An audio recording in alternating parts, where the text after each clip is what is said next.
Boa tarde, sejam bem-vindos a mais um Conversa Legal. Conversa Legal de hoje, como sempre, né, trazendo novos temas, aí, temas bem interessantes para o mundo jurídico, para os sócios, advogados, né, todo o pessoal que precisa sempre saber um pouquinho mais sobre esse mundo jurídico. Tema de hoje, advocacia empresarial no Brasil face à globalização. Para falar desse tema bem interessante, por sinal, trouxe aqui Rodrigo Alberto Correia da Silva, da Correia da Silva Advogados. Boa tarde, doutor. Boa tarde. Como sempre, fazendo a interatividade entre você que está nos assistindo aí e o nosso entrevistado, Aline Marques. Aline, boa tarde. Boa tarde, Alexandre. Boa tarde, doutor Rodrigo. Boa tarde para você, net espectador. Estamos aguardando a vossa participação. Envie suas dúvidas e perguntas, que na medida do possível o doutor responderá.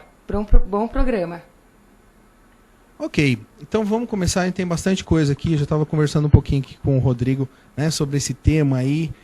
Que tem muita coisa para ser desenvolvida, então eu já vou pedir aqui para o Dr. Rodrigo se apresentar para o internauta e falar um pouquinho da Correia da Silva. Bom, boa tarde a todos, eu sou o Rodrigo, sou sócio do Correia da Silva Advogados. A minha atividade profissional, eu sou advogado há 11 anos. Minha atividade profissional começou focada no direito administrativo e acabou evoluindo para o atendimento em grande parte de empresas estrangeiras e multinacionais. O nosso escritório hoje é um escritório de pequeno porte, né? Um escritório boutique, conta com 13 advogados. Nós temos a matriz aqui em São Paulo, temos uma filial em Brasília. E eu, pessoalmente, atualmente, sou presidente da Câmara Britânica de Comércio em São Paulo. Legal. Rodrigo, então hoje o tema que a gente vai conversar aqui é inédito no programa, tá? Então, eu acho que tem muita gente que está nos assistindo hoje para saber realmente, efetivamente, o que a gente vai falar do Brasil, dessa globalização, internacionalização da coisa. Então, a primeira pergunta que eu gostaria de te fazer é o seguinte: esse novo posicionamento do Brasil, né, nesse tema que a gente está falando hoje, o que ele reflete na advocacia hoje, né, que a gente está sentindo que a advocacia está mudando constantemente, né, e tem gente que, tem advogado, inclusive, que está perdido, né, não sabe o que o Brasil está mudando, as empresas estão chegando, os escritórios estão chegando aqui no Brasil. Então eu queria que você falasse um pouquinho do papel do Brasil nesse novo cenário. Ok, bom, se a gente observar o Brasil de 10 anos para cá, a gente vai notar que o interesse internacional no Brasil aumentou imensamente por uma série de razões. O Brasil hoje ele está sentado, vamos dizer, literalmente numa mina de ouro de commodities, né? O petróleo, os minerais em geral, o agronegócio, que no fundo também decorre do Brasil, ter água, ter sol, ter terra fértil. E agora, atualmente, depois da crise financeira, o fato do Brasil ter surpreendido o mundo e ter passado sem maiores abalos, que é uma consequência da regulação pesada que a gente já tinha no sistema financeiro desde o governo Fernando Henrique. Isso, aliado ao tal dos BRICS, né, que foi uma sigla que foi muito feliz para o Brasil, porque aproximou o Brasil de economias que estão até na nossa frente, que é o caso da China, por exemplo, né? Então, Brasil, Rússia, Índia e China, faz com que o Brasil hoje esteja na moda. A verdade é essa. Tem um lado ruim disso, que são os nossos juros altos, fazem com que o capital especulativo ele venha ainda muito para o Brasil por conta disso, mas os investimentos produtivos também. A gente nota, conversando com empresas, com os clientes e nesse ambiente de Câmara de Comércio, que hoje está na pauta da maioria das empresas vir para o Brasil, né? Então, consta lá da lista de prioridades ter algum projeto voltado para a América Latina. Já está na meta da empresa ali, colocado no papel, inclusive. Com certeza. Eu recebo assim, uma quantidade enorme de empresas que veem hoje o Brasil como grande desafio. Por quê? Elas já estão nos mercados maduros, que estão consumindo menos, né? Estados Unidos e Europa, já estão instaladas em China e Índia. Se a gente vê em termos de internacionalização, eles estão muito na nossa frente. E não tem muito outro lugar no mundo onde eles possam iniciar novos projetos. No Brasil, a gente tem uma população enorme que vem saindo da faixa de extrema miséria aos milhões. Então, isso faz com que o mercado consumidor potencial do Brasil seja muito grande. Além disso, Se você pensar em América do Sul, a referência imediata é o Brasil, né? Então, São Paulo está se tornando também uma porta de entrada, não como para a América do Sul, né? Isso, o que faz com a advocacia? Aumenta a demanda, o que é óbvio, né? Todo mundo acha muito bom. Por outro lado, é uma demanda diferente da demanda que a gente está acostumado, porque para você atender esse tipo de cliente, primeiro você tem que falar inglês, né? Pelo menos. Que já não são todos os advogados que fazem, já é uma né? dificuldade.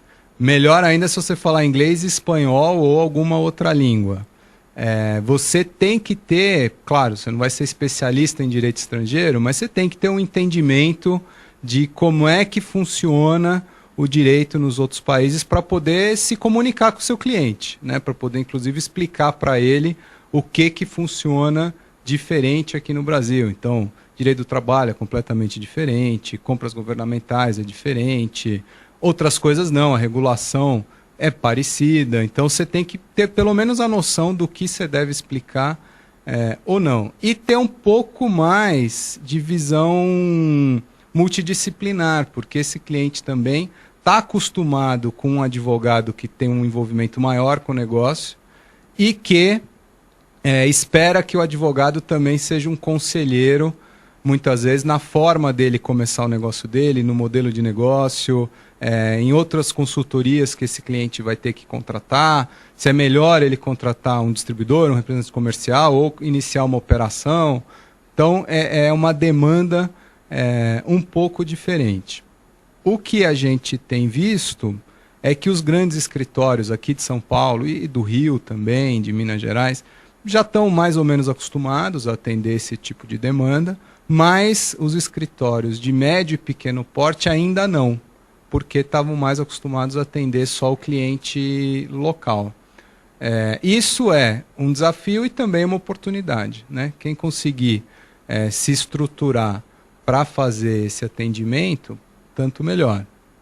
Uma outra coisa também que muda um pouco é que você acaba interagindo com escritórios de advocacia de outros países, né? Então você também tem que se acostumar a interagir e entender o jeito de trabalhar dos outros países. Normalmente, uma coisa que a gente sente logo de cara, o advogado de outros países ele trabalha com menos coisas simultaneamente, né? Então a gente sente que a velocidade, a demanda de velocidade é muito maior, né? Você manda um e-mail agora, daqui 3 horas o cara já respondeu e você manda outro.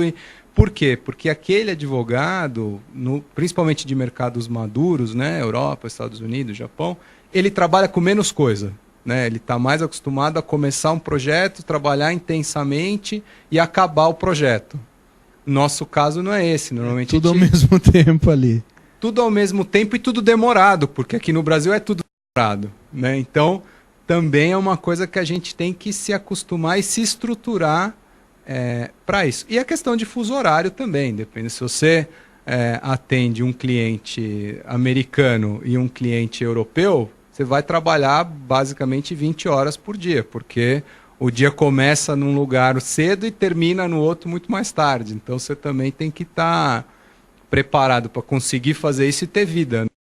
Então, tem aí as ferramentas de celular, e-mail, tal, para você conseguir conciliar um pouco, né? Então, é isso tudo que a gente está sentindo aqui no Brasil agora. Rodrigo, a gente estava falando agora há pouco, né? A gente estava brincando aqui antes de começar o programa, falando que nós somos detalhistas, né? E eu acho que dependendo do país, da onde a empresa vem, eles são muito detalhistas, né? Muito mais do que o brasileiro, essa cultura brasileira. Como é que fica essa adaptação né, dessa empresa achar que está falando com um advogado detalhista e não é, na maioria das vezes? É difícil, é difícil. Eu acho que tem esse desafio do detalhe, que também decorre do cara trabalhar com menos coisas simultâneas, então ele consegue se dedicar muito mais. Tem uma questão cultural, porque o brasileiro não, e eu não sou também, estou aprendendo, não é bom em dar feedback, né? Então a gente é muito polido para dar o feedback, a gente não fala diretamente, não faz uma crítica direta, o estrangeiro faz e para ele é normal e ok, não é uma coisa pessoal. Nós não somos muito bons também em gerenciar expectativas, né? Então para o brasileiro, é difícil você dizer, não vou fazer isso quando você está esperando, não vou cumprir esse prazo, avisar com antecedência, você gerenciar a expectativa do outro lado, o que para um estrangeiro é um pecado capital. Né? Ele, olha, você prometeu que você vai fazer, você não vai fazer, ok, mas me avisa com antecedência, porque eu já estou encadeado com outras coisas, então isso também é uma adaptação que a gente tem que fazer, e no caso do sócio do escritório, né, que é o meu caso, você conseguir transmitir isso para a equipe. Por quê? Quem está na linha de frente com esse cliente estrangeiro, com esse advogado de outro país, você tem que aprender porque você está na interação ali, você tem uma curva de aprendizado muito mais rápida. A equipe não, porque a equipe está atrás de você. Então ela não sente essa demanda. Né? Então, para a gente que é sócio, que tem esse contato, também é um desafio passar isso para a equipe, para que a equipe acostume-se a trabalhar de uma maneira um pouco diferente, para te permitir se adaptar. Né? Então isso também é uma coisa diferente. É complicado, né? Rodrigo, você falou na sua resposta sobre São Paulo, né? O pessoal começar a ver São Paulo aí como, vamos dizer, a porta de entrada, né, dessas empresas estrangeiras. Você acha que então vai começar, vamos dizer, São Paulo a ficar como esse ponto, esse marco de entrada, e os outros estados ainda vão demorar a conseguir, vamos dizer, captar uma empresa estrangeira, ser percebido como um advogado importante, mas que não esteja naquele ponto nevrálgico aí da entrada dessa empresa? Eu acho que aqui em São Paulo a gente tem um ciclo virtuoso. Você tem as empresas que reconhecem São Paulo como uma capital mais cosmopolita, então vem para cá porque sabe que vai ter mais mão de obra que fala inglês, que está preparada, que viveu no exterior. De outro lado, a gente aqui em São Paulo também tem essa disponibilidade de serviços, vamos dizer assim, um pouco mais abertos, mais sofisticados. Então isso leva a que cada vez mais... Não quer dizer que elas não vão para outros estados, especialmente se for uma empresa de um nicho específico. Né? Então, por exemplo, óleo e gás. Uma empresa de óleo e gás não vai vir para São Paulo, ela vai para o Rio de Janeiro. Uma empresa que esteja muito ligada à mineração, talvez não vai vir para São Paulo, vai para outros estados. Ou uma empresa ligada ao etanol, ela vai para o interior de São Paulo. Enfim, você tem algumas coisas regionais. Normalmente a empresa começa por São Paulo. Isso faz com que o escritório de São Paulo ele tenha que se preparar também para atuar em outros estados e até outros países pelos quais essa empresa se interessa. Então, por exemplo, se a gente está entendendo que São Paulo é a porta de entrada para a América do Sul, o cliente que vai entrar por São Paulo provavelmente vai querer alguma coisa com a Argentina. Então você tem que ter uma parceria com o escritório argentino, porque o cliente também não quer ele ter a dificuldade de ter que ficar lidando com 10, 15 escritórios de advocacia diferentes. Coisas que os grandes escritórios estão acostumados. Nós, médios e pequenos, é que não estamos. E aí, diferentemente do grande escritório, que pode sair abrindo filial pelo Brasil inteiro, nós não podemos. Então, a gente tem que ir para uma estrutura de rede para conseguir dar o atendimento que esse cliente precisa, né? Sob pena de perder o negócio, na verdade. Perfeito. Rodrigo, gostaria de uma posição sua para falar aí para o nosso internauta sobre o ambiente jurídico brasileiro atual. O que você acha? Qual que é a sua posição aí sobre isso? Então, o que acontece? Acho assim, a decorrência desse foco internacional grande no Brasil é que o Brasil também, como país, está sendo pressionado tanto para se modificar, né, certas instituições nossas precisam se modernizar, quanto também tem uma necessidade do Brasil se defender de certos interesses, muitas vezes especulativos, que não vão ser produtivos para o país. O que está sendo feito hoje? Se a gente observar, isso acho que desde o governo anterior e vem se intensificando com o tempo.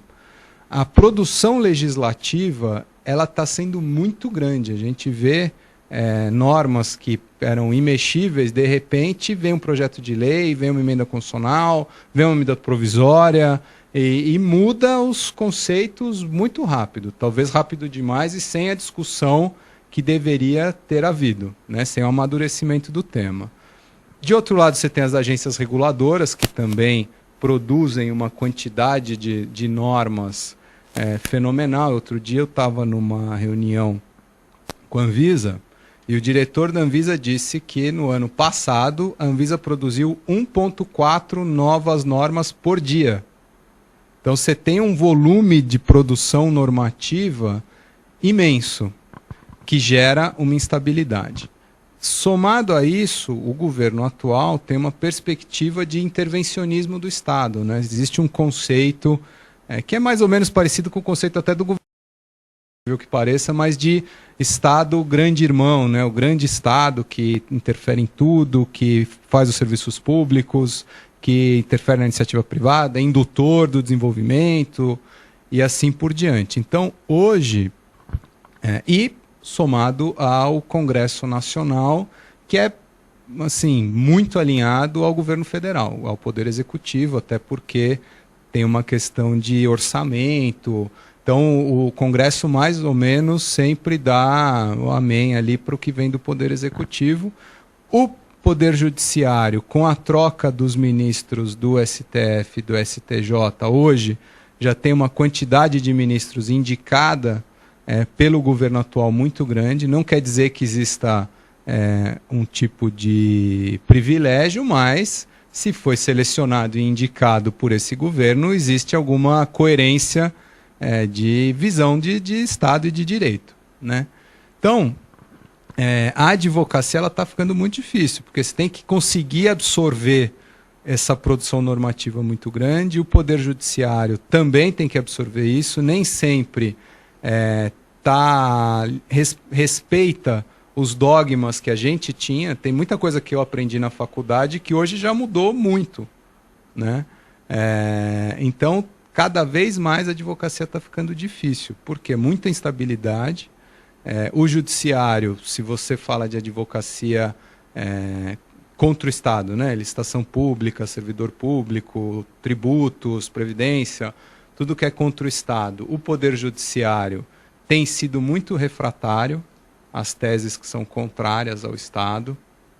O Judiciário está sobrecarregado também, isso é um outro lado, falta investimento no Judiciário. Então a gente vê que hoje a qualidade da decisão ela está prejudicada pelo volume, né? Isso até tem um pouco a ver com aquela coisa que você comentou no começo de ser detalhista. O nosso judiciário também não é detalhista, porque tem um volume de trabalho muito grande e não dá para o juiz se aprofundar imensamente em cada caso. A verdade é essa. Então a advocacia está se tornando cada vez mais inóspita por tudo isso, né? Muita velocidade, uma demanda do advogado se atualizar demais. Os clientes querem tudo muito rápido, então, enfim, isso tudo está afetando bastante. Então você acha que em função desse novo cenário que está acontecendo, o perfil do advogado está realmente mudando? Está mudando na marra, na verdade, não é nenhuma coisa que o advogado busca, é uma questão de sobrevivência, né? O que a gente está vendo é que o sistema jurídico cada vez mais desafiador. De outro lado, a globalização faz com que o advogado tenha que se adaptar a esse novo ambiente. Dentro das empresas, o perfil do que era o jurídico também está mudando, né? Por quê? Cada vez mais o jurídico ele tem sido chamado a colaborar com o negócio, né? Então o jurídico hoje ele não é um administrador de ações judiciais, né? Ele tem que dar contribuição para ele no negócio, mesmo quando a administração judicial hoje ele tem meta, ele tem orçamento, ele tem que se mostrar como um fator de sucesso da empresa. Então isso demanda mais do advogado do departamento jurídico, que por sua vez demanda mais do parceiro dele, que é o advogado do escritório, né? Então o perfil do advogado hoje ele é diferente do perfil do advogado quando eu estava na faculdade, e ainda não é o perfil que os jurídicos esperam, porque o jurídico ele também quer que o advogado de escritório consiga ver, vamos dizer, além da sala dele e além do tribunal, e enxergar o negócio da empresa, muitas vezes agir como conselheiro, ser proativo, avisar de uma coisa que ainda vai acontecer, fazer com que o jurídico atinja a sua nova missão dentro da empresa. Então, hoje o advogado não basta conhecer o direito, ser fantástico na teoria, porque ele tem que conhecer de negócio, ele tem que conhecer um pouco de marketing, ele tem que conhecer um pouco de administração, tem que conhecer um pouco de finanças. Se o cliente dele é, sei lá, uma indústria química, ele tem que entender um pouco de química. Se é uma indústria automobilística, tem que entender como é que fabrica um carro, porque só assim ele vai conseguir entregar o que o cliente está esperando. E isso é muito difícil, porque ninguém estudou para isso, né? A faculdade de Direito no Brasil ela ainda é teórica, né? Ela basicamente te ensina o conteúdo do direito. Ela não te ensina a ser advogado, ela te ensina direito, né? Aí, bom, você vai ser juiz, você vai ser promotor, você vai ser qualquer outra coisa, ou você vai ser advogado, o resto você tem que aprender sozinho, né? Nas carreiras públicas tem quem te ensine, tem a escola da magistratura, tem a escola do Ministério Público. Na advocacia não, você tem que aprender na prática, aprender dentro do escritório de advocacia, né? Então isso já diferencia o estagiário que foi de escritório, o advogado de escritório, de quem trabalha com direito fora do escritório. Você vai aprendendo na prática. E ainda existe muita, vamos dizer assim, muita insatisfação do jurídico. Mesmo com todo mundo correndo atrás, o jurídico ainda sente que existe um gap muito grande entre o advogado jurídico e o advogado de escritório, né? E tem uma decepção também. De outro lado, tem um contingente de profissionais que se forma com uma ideia do que é ser advogado, e quando vai ser advogado, percebe que não é aquilo, que ele vai ter que atender bem o cliente, vai ter que captar cliente, vai ter que estudar outras coisas que não são direito, vai viver estudando continuamente, isso também nunca vai ser o suficiente, enfim, tem uma série de coisas que são novidade para essa pessoa. E a pessoa se decepciona. Então, hoje, no escritório, a gente acaba tendo que lidar com gente que fica, às vezes, desmotivada, porque fica decepcionada, com fuga de talentos, né? A pessoa que, às vezes, tem um potencial muito grande, mas opta por uma carreira pública porque não era aquilo que ela esperava, ou até muda de carreira. Então, o perfil está mudando e isso está gerando uma série de, vamos dizer, conflitos. Rodrigo, uma vez um convidado veio aqui, né, e estava falando justamente disso, da faculdade não preparar a pessoa para né, ter o seu escritório, saber um pouquinho de cada matéria, né? E ele falou uma coisa que eu achei engraçado, comecei até a rir ao vivo, que ele falou assim que a faculdade dá cueca.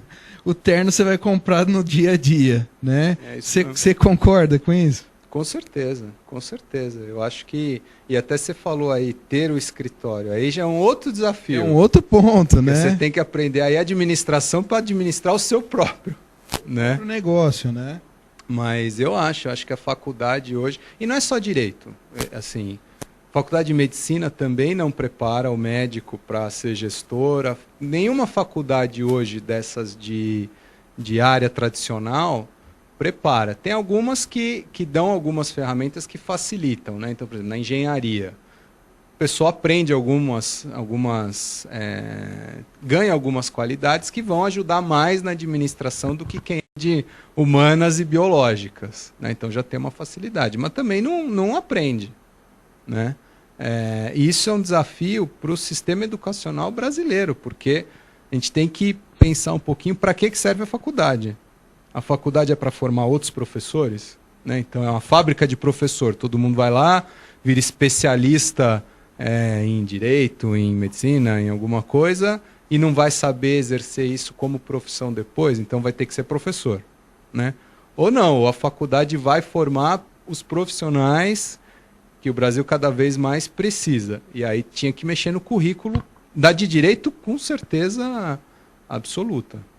Rodrigo, antes da gente passar a bola aí para a Aline para falar do evento da semana, você falou uma série de tendências aí, né, que o mercado está querendo do advogado. Você acha que ou adapta ou morre? Eu acho que não. Eu acho que assim, vão sempre haver nichos em que você pode ter uma atuação, vamos dizer assim, mais tradicional. O que acontece é que esses nichos, cada dia mais, vão se tornar commodities, né? Então, o advogado que sabe cuidar de processo, sabe atuar em processo judicial e pronto. Ok, mas isso todo advogado sabe. Então você vai ter aí um commodity que provavelmente você não vai conseguir colocar uma remuneração tão boa. E isso, com o tempo, vai fazer com que você tenha profissionais que não conseguem se qualificar mais. Enfim, é um ciclo vicioso que hoje é a tal da advocacia de massa, né? O advogado de massa, ele é focado única e exclusivamente num objetivo específico, é cuidar de um volume enorme de processos. Não precisa falar inglês, não precisa entender de administração, de economia, de comércio internacional, nada disso, mas também ele tem uma remuneração equivalente, né? Então, acho assim, tem espaço para todo mundo, vai ter. A mudança também, assim, ela não é tão rápida, né? A gente também acaba sentindo mais a mudança, eu acho, aqui em São Paulo, porque também a concorrência é maior, né? Estou falando que São Paulo é ótimo, porque vem um monte de empresa, mas também, por outro lado, monte um volume de advogados imenso, e bons também. Vamos dizer que hoje aqui... e acho que nas grandes capitais, não adianta você falar, eu sou um bom advogado. Legal, você e 1 milhão de... Então você tem que ter alguns diferenciais. Mas eu acho que vai ter espaço para todo mundo. Depende no seu planejamento de carreira e do escritório, qual é o seu objetivo. É ter um trabalho mais requintado para uma clientela diferenciada e, portanto, com uma remuneração diferente. Ou não, é ter um trabalho de volume, onde o que pesa é a eficiência operacional, e aí eu vou ganhar pouco por atividade, mas vou ganhar na massa. Enfim, eu acho que cada vez mais também vai ser importante a definição. Olha, o que eu quero, como é que eu vou chegar lá? Isso tanto para o escritório quanto para a pessoa. Afinal de contas, 712 mil advogados no Brasil todo, né? Pois é. Muita gente. Pois é. Advogados. Eu vou passar a bola aí para a Aline, para ela fazer já as perguntas, né? Eu sei que tem muita pergunta chegando aí, então ela vai começar a fazer para o Dr. Rodrigo. Aline? A senhorita Márcia Pimenta, de São Paulo, pergunta para o doutor: tem um escritório de direito empresarial do trabalho. O direito internacional seria um bom caminho para expandir os meus negócios? Bom, Márcia, eu acho que, primeiro, uma coisa que a gente precisa entender, e eu vejo que às vezes as pessoas fazem um pouco de confusão. O que é direito internacional? A coisa eu trabalho com direito brasileiro atendendo clientes internacionais, que é o meu caso, por exemplo, ou eu trabalho com realmente direito internacional, que normalmente é direito internacional público, que são as coisas que tramitam no âmbito da OMC e assim por diante. Isso é direito internacional de verdade. Agora, direito brasileiro para empresas estrangeiras e multinacionais, eu acho que tem espaço para todo mundo. Eu acho que direito do trabalho, com certeza, especialmente porque é uma área que a empresa estrangeira precisa de muito, inclusive, consultoria, porque ela não sabe, né? Se você ver como funciona um contrato de trabalho nos Estados Unidos, que praticamente o colaborador não tem direitos, né? Recebe pelo que trabalha, na hora da rescisão não tem grandes coisas e é muito contratual, né? O que está escrito no contrato, ok, o que não está, não vale. Face ao nosso, que é muito institucional, né? A pessoa não tem muita autonomia contratual e o funcionário tem uma série de direitos, além da carga fiscal. É uma área que demanda muita consultoria, né? Lá no escritório, por exemplo, boa parte do nosso trabalho em direito do trabalho não é nem contencioso, é consultivo mesmo, é explicar, olha, você vai contratar um colaborador no Brasil, funciona assim, você tem que regras, tal. Às vezes gera um pouco de decepção, mas a gente tem que falar. Então é um bom caminho, sim. Maria Ângela de Brasília. Com a sua experiência, qual é a visão que os estrangeiros têm sobre a advocacia e a legislação brasileira? Bom, Boa pergunta essa, hein, não, doutor? essa pergunta é ótima. Essa pergunta é ótima. Vou começar pela legislação. Eles acham que a nossa legislação é complexa e muito restritiva, né? E somam isso... Desculpa te interromper. Quando você fala complexa, é mais no sentido de bagunçada ou não? Não, de complicada. Complicada. Eles não acham bagunçada. Não, eles acham bagunçada e complicada. Por que eu quero dizer? Por exemplo, se você vai analisar a legislação tributária, já começa que no Brasil você tem estados, municípios e União, que geram legislação. Você aí tem, dentro de cada uma legislação tributária complicadíssima que muda todo dia, né? Então, isso para um estrangeiro é uma coisa estranha, porque ele está acostumado com legislação tributária federal e que muda muito pouco, porque no país dele se muda dá maior confusão. Não é como aqui, que a gente aceita tranquilamente. Então, eles acham complicada mesmo de entender. Tanto que, por exemplo, outro dia eu estava falando com uma pessoa responsável pelo setor fiscal de uma empresa multinacional, acho que a empresa é britânica. Ele estava dizendo, olha, eu tenho uma dificuldade todo ano, quando a gente faz reunião de planejamento, para explicar por que aqui no meu departamento no Brasil eu tenho 25 pessoas e na matriz eles têm 3. Eu tenho que explicar que aqui é tudo difícil, complicado, nananana, e sou sempre questionado. Então, é isso. Além disso, a burocracia nossa que é muito lenta, né? Então, para você abrir uma empresa no Brasil, do começo ao final, os estudos dizem aí 180 dias. Para um estrangeiro isso é inacreditável, que ele não colocava, mas eu não consigo em 20 dias estar com a empresa operando? Não consegue, né? Então, isso para eles é muito estranho. Em relação ao advogado brasileiro, é um pouco isso que a gente falou no começo. Eles estranham, às vezes, a nossa falta de objetividade para falar, né? Isso é normal, não é brasileiro, latino, né? Às vezes uma coisa que você pode falar em 2 palavras, a gente leva 20. E a incerteza, né? Porque aqui no Brasil também a gente tem um problema como advogado, muitas coisas a gente não consegue dar certeza. A gente consegue dizer, olha, é assim. Por quê? Porque tem juiz que decide assim, juiz que decide assado, isso muda. Então, essa quantidade de incerteza, às vezes eles não entendem que é um problema do nosso sistema jurídico judiciário. Eles acham que é uma falta de conhecimento do advogado. Então, a gente tem que explicar bem, fundamentar bem para tirar essa impressão. Line? Fábio Moreira, do Rio Grande do Sul. Na área de direito empresarial nacional, quais são as ações com mais demandas?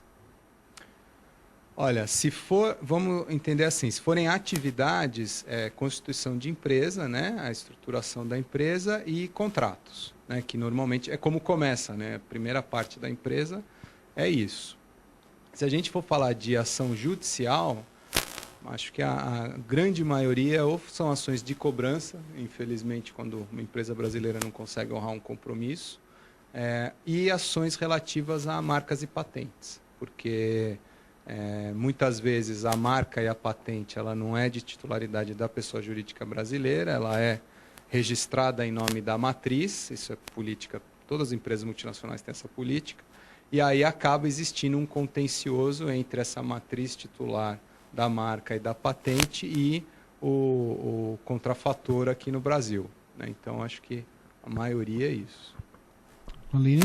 Eu vou aproveitar para mandar um abraço para o senhor Wellington Santos, de São Paulo, que está assistindo o programa e os parabeniza sobre o dado.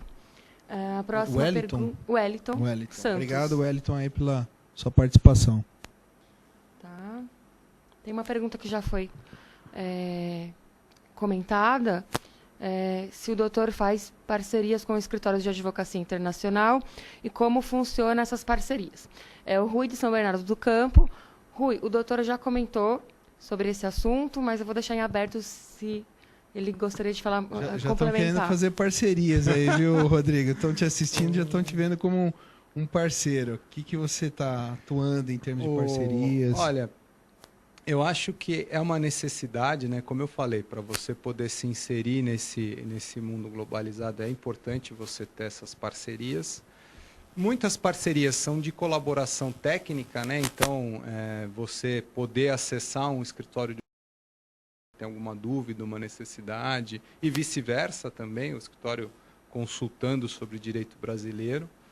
Acontece parceria de atendimento conjunto do cliente, né? Então, a empresa atende nos Estados Unidos, a gente atende aqui, ou a gente atende aqui, o outro atende na Argentina, no Uruguai, assim por diante. E também um movimento novo, que é a empresa brasileira que está indo para fora, que também está acontecendo, então você precisa do parceiro lá fora para atender o cliente brasileiro. Isso está acontecendo bastante, Rodrigo? Olha, devagar, assim, está evoluindo.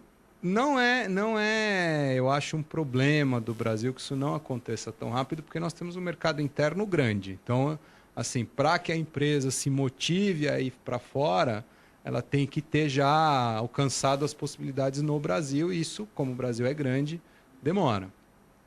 Mas está acontecendo cada vez mais. O que eu acho que a gente ainda deveria fazer mais no Brasil são parcerias entre as empresas. Então, por exemplo, uma coisa que não é muito comum ainda no Brasil, licenciamento de tecnologia, né? Existe entre as multinacionais da matriz para a filial brasileira, mas, por exemplo, empresas brasileiras que vão atrás de tecnologias no exterior para serem licenciadas e tal, ainda acontece muito pouco. E é uma coisa que, por exemplo, o escritório pode até estimular, muitas vezes, explicando para o cliente brasileiro quais são as oportunidades, o que pode ser feito.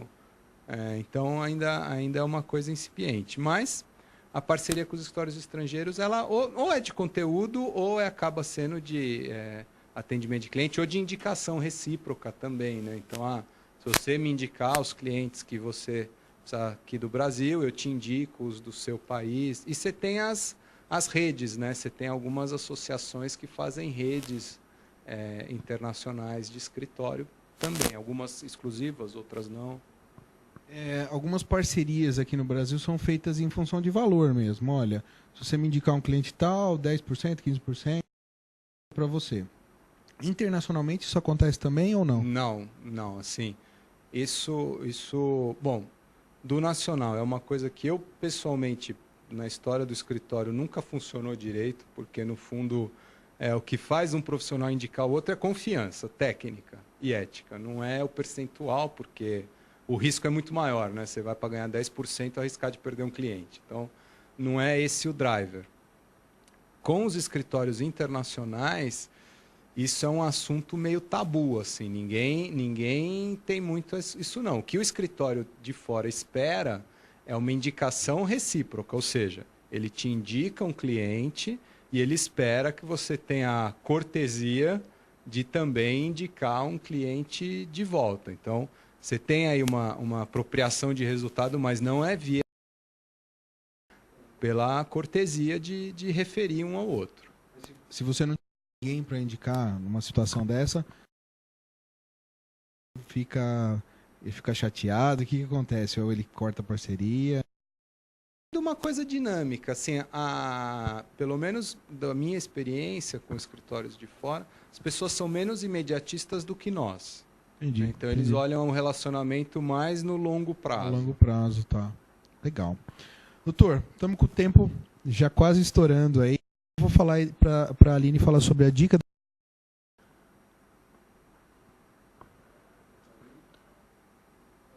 A dica da semana vai o livro Direito Empresarial do Trabalho, primeira edição, 2020. O livro é uma parceria da editora Pleno, juntamente com a Comissão de Direito Empresarial SP.